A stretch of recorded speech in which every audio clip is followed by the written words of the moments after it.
మీకు ఎట్లా చేయొచ్చు ఇల్లు కూలగొట్టకుండా అని కొంతమంది మిత్రులు అడుగుతా ఉన్నారు, మీడియా మిత్రులను. అది కూడా చూపెడతాను. ఎట్లా చేయొచ్చు అంటే ముందు ఫ్లడ్ ప్రివెన్షన్ చేయాలి.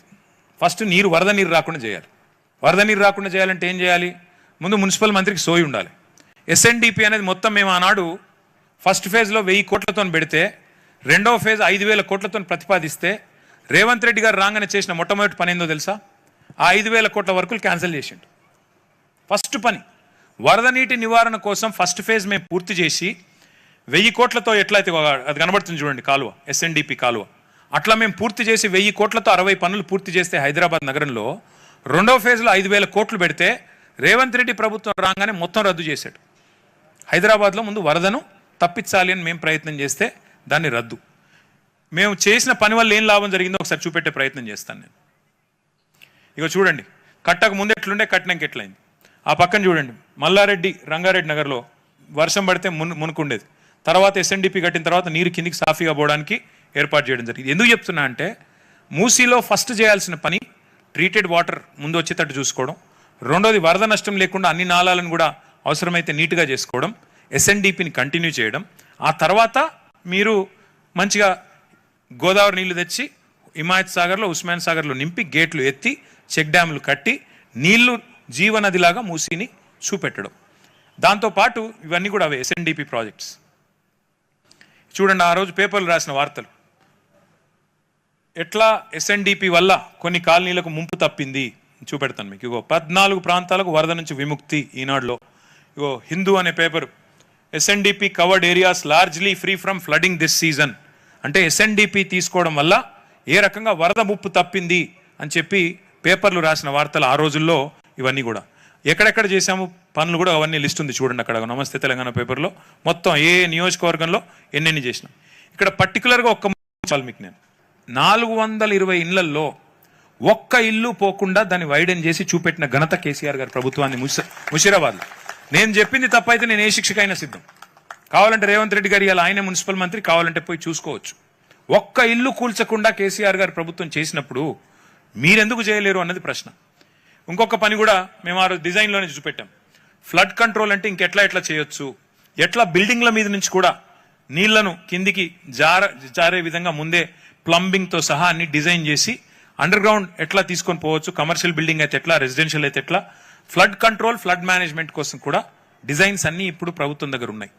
కానీ ఆ రోజు కోవిడ్ తర్వాత డబ్బులు లేక కొంత స్లో డౌన్ చేసినాం తప్ప, లేకపోతే ఈ టర్మ్ కనుక మనం వచ్చింటే ఈ పాటికి హైదరాబాద్లో ఈ పనులన్నీ మనమే చేసేది. బట్ భవిష్యత్తులో మళ్ళీ వచ్చాక మళ్ళీ చేసుకుందాం, ఎట్లాగే నేను చేయడు, మనమే చేసుకుందాం. ఇది ఆ రోజు మేము ప్రతిపాదించిన నిర్మాణాలు.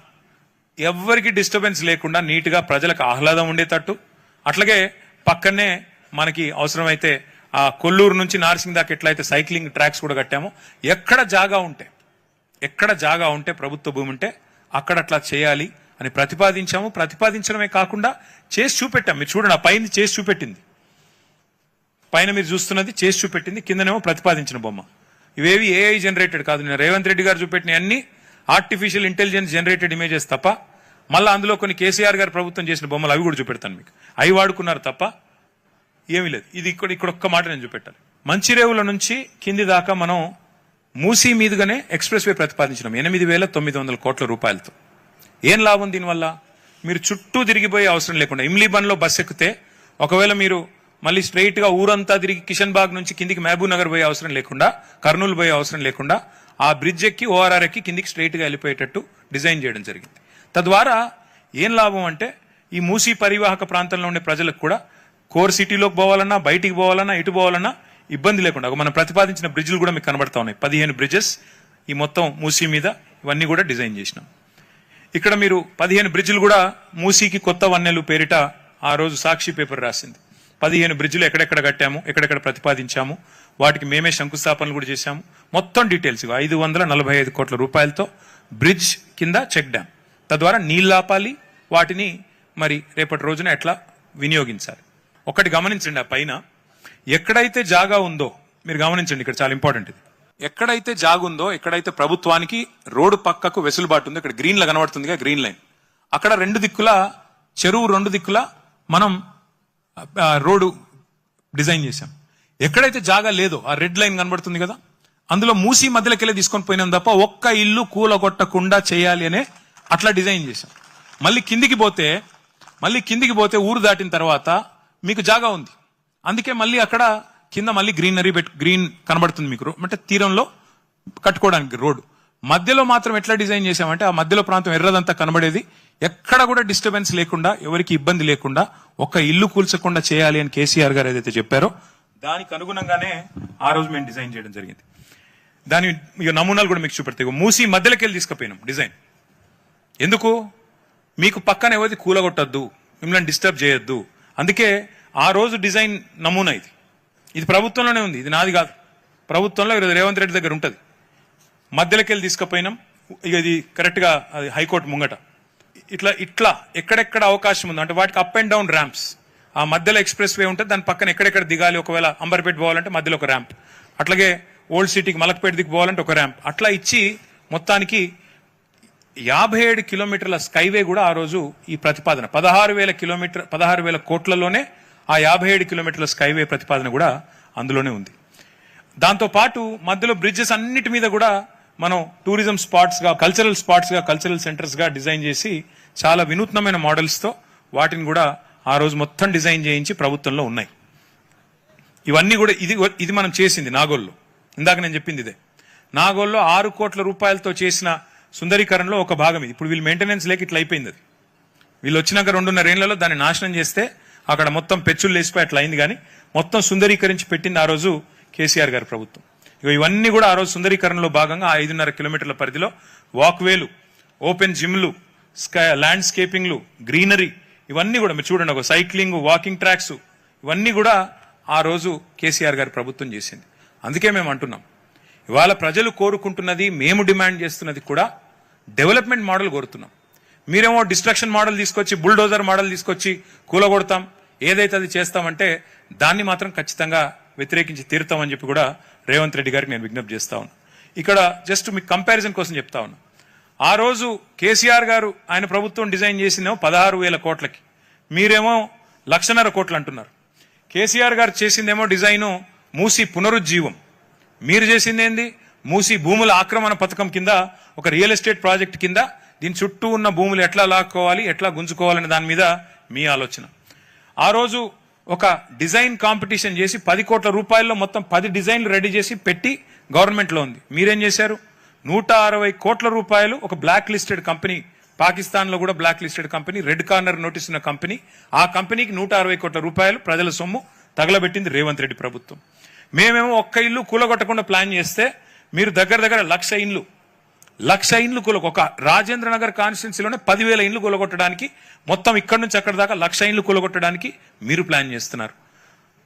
ఇంతవరకు మేమేమో ఆనాడు మొత్తం అన్ని స్టడీస్ చేసి మొత్తం మెటీరియల్ అంతా మీకు ఇచ్చాం. మీరు డిపిఆర్ లేదు, పబ్లిక్ కన్సల్టేషన్ లేదు, ప్రజలతో ఇంతవరకు సంప్రదించింది లేదు, సోషల్ ఇంపాక్ట్ అసెస్మెంట్ లేదు, ఎన్వైరన్మెంటల్ ఇంపాక్ట్ అసెస్మెంట్ లేదు, ఏదీ లేకుండా మా ఇష్టం వచ్చినట్టు చేస్తామంటే ఎట్లా ఊకోవాలి?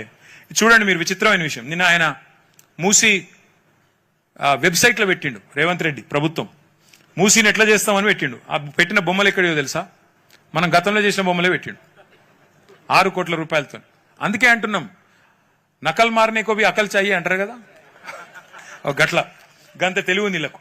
మీరు ఇక్కడ చూడండి, 3,279 ఎకరాలు 10,000 నిర్మాణాలు తీసుకుంటా అని చెప్పి మన గెజెట్ ఇచ్చిండు. ఎందుకు కావాలి గన్ని? ఎవరి కోసం 3,279 ఎకరాలు? అది ఫస్ట్ ఫేజ్ అట. 2వ ఫేజు, 3వ ఫేజు, 12వ ఫేజు ఏం చేస్తాడో మహానుభావుడు మరి చూడాల. మొదటి ఫేజ్ లోనే 10,000 నిర్మాణాలు. నేను 10,000 నిర్మాణాలు లెక్క తప్పు చెప్పానంటారని గెజెట్ కూడా తెచ్చిన. ఎన్ని ఎకరాలు అంటే 3,279 ఎకరాలు. మళ్ళీ గుర్తు చేస్తా ఉన్నా, పక్కనే కోకాపేటలో 100 కోట్లు, 120 కోట్లు, 130 కోట్లు. మరి ఇక్కడ కనీసం అందులో 50%, 40% ఉంటుందా? మరి 50% వేసుకుంటే 3,279 కోట్లు అంటే 1,00,000 కోట్ల కాదా? మరి ఇంత విలువైన ఆస్తిని ఇలా జీరో వాల్యూ చేసే అధికారం రేవంత్ రెడ్డికి ఎవడిచ్చాడు? అందుకే ఇవాళ మేము దీన్ని వ్యతిరేకిస్తున్నాం తప్ప మాకేమీ ఆయన మీద కోపమో ఇంకోని మీద కోపమో కాదు. చూడండి, ఈ మొత్తం ఆ మధు పార్క్ రిడ్జ్ అనే అపార్ట్మెంట్ మీద రెడ్ మార్క్ వేసినారు. ఆ డిపిఆర్ ఇప్పటికి 160 కోట్లు తీసుకున్నాడు, వాడు ఇంతవరకు పత్తలేడు. అన్నీ కాదని ఆఖరికి గాంధీ గారి బొమ్మ పెట్టి ఇప్పుడు ఎట్లా అంటే అది ఉంటారు చూడండి, మనం దేవుని గుడిలో పోతాం, శివుడిని మొక్కుతాం, శివలింగాన్ని మొక్కుతుంటాం. ఆ లింగం మీద ఓ తేలు ఉందనుకో, ఏం చేయాలా? కొట్టాలనిపిస్తుంది, భయం అవుతుంది. దేవుడు కాబట్టి దండం పెడతాం. ఈ ప్రాజెక్ట్ కూడా అడ్డుకోకుండా రేవంత్ రెడ్డి గారు తెలివిగా ఏం చేస్తున్నాడు? గాంధీ బొమ్మ పెడతారంట. గాంధీ బొమ్మ పెట్టి, గాంధీ గారు ఉన్నారు కదా, గాంధీ బొమ్మ పెడతా అంటే అడ్డుకుంటారా మీరు? మహాత్మా గాంధీ అని చెప్పి ఇలా కావాలని గాంధీ గారి మునిమనుమడు వద్దంటున్నాడు. వద్దురా నాయన అని. అయినా నేను మాత్రం గాంధీ బొమ్మ పెడతా అని చెప్పి ఇవాళ గాంధీ సరోవర్ పేరిట మొత్తం అందరినీ గోల్మాల్ చేసే ప్రయత్నం ఈ ప్రభుత్వం చేస్తూ ఉంది. ఇది ఒకసారి ఇక వారు చూడండి, ఇక్కడ ఇంకా విచిత్రమైన విషయం ఒకటి చెప్తా మీకు. ఈ బిల్డింగ్ కనబడుతుంది కదా, ఇది అక్కడనేమో గాంధీ బొమ్మ పైన ఈ బిల్డింగ్ కనబడుతుంది కదా, ఇక్కడ కరెక్ట్ గా ఇప్పుడు మధు పార్క్ రిడ్జ్ ఎక్కడ ఉన్నాయంటే ఇక్కడ ఉంది. మధు పార్క్ రిడ్జ్ ఏమో బఫర్లు ఉందట, కూలగొడతారట. మరి నువ్వు కట్టే బిల్డింగ్లకు బఫర్ వర్తించదా? మీరు ఆలోచన చేయండి. ఇప్పుడు అంటే ఎంత ఎంత ఎంత విచిత్రమైన గవర్నమెంట్ అంటే ఇది.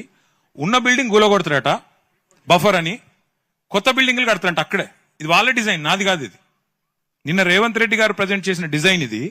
ఎక్కడైతే మధు పార్క్ ఉందో అది బఫర్లో ఉంది కాబట్టి కూలగొడతానని చెప్పే రేవంత్ రెడ్డి గారు, అసలు మీరేం చేస్తున్నారో, కుడి చేయి ఏం చేస్తుందో ఎడమ చేయికి తెలుసా మీ ప్రభుత్వంలో? నేను అడుగుతాను.